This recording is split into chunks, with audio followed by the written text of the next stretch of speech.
Okay, so this is topic 3 with John, Sonia, Alex, and Kari. And this video is going to serve purely as a supplement to the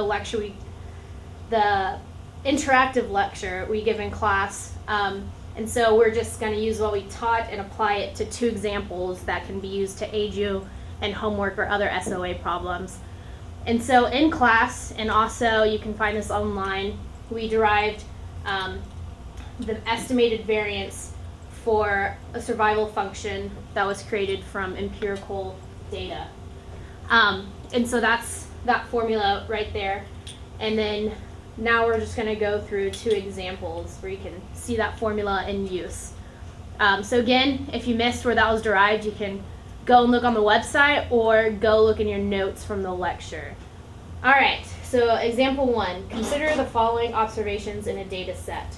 Estimate the variance of the empirical survival function when x equals 500.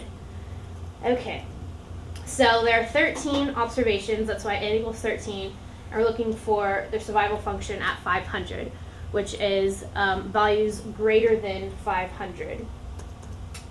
And that's what we're looking for, the variance of the survival function at 500. Okay, so we're going to find the survival function of 500, and we can do that just by looking at the data and counting the values that are greater than 500, and there are 3 of them. And so we're using this variable y because that's what the book used. We're just staying consistent with that. We're calling y the number of observations greater than 500, which is 3. So it's easy to see that the survival function at 500 is 3 over 13. And so to find the variance of that, you can just directly apply the formula that we explained and derived in class. And as you plug everything in, you get this really not neat decimal. And that is your answer. Alright, this is the second examples we have. The same as the first example, we have a data set of certain number of observations, and we want to estimate the variance of the probability that x is between 300 and 940. Alright, so again we have 13 observations, and we want to find the empirical probability that x is between 300 and 940 based on our data set.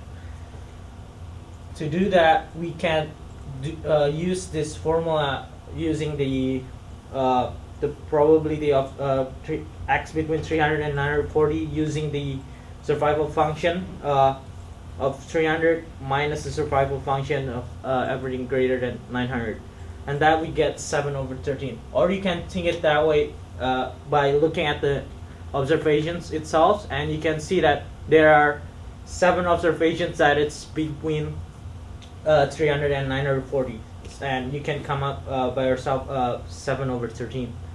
And so to estimate the variance of the of our empirical probability, we don't need to confuse it with the survival function that we discussed earlier, because they are basically the same thing. On this probability, we can think of it as a y over n as well, where we have the number of observations between 300 and 940 divided by n. And that's why we can go ahead and directly use this formula that we have derived in class and we have discussed earlier in example 1. So, and then we ended up with p hat times 1 minus p hat over n, and we can come up with this answer.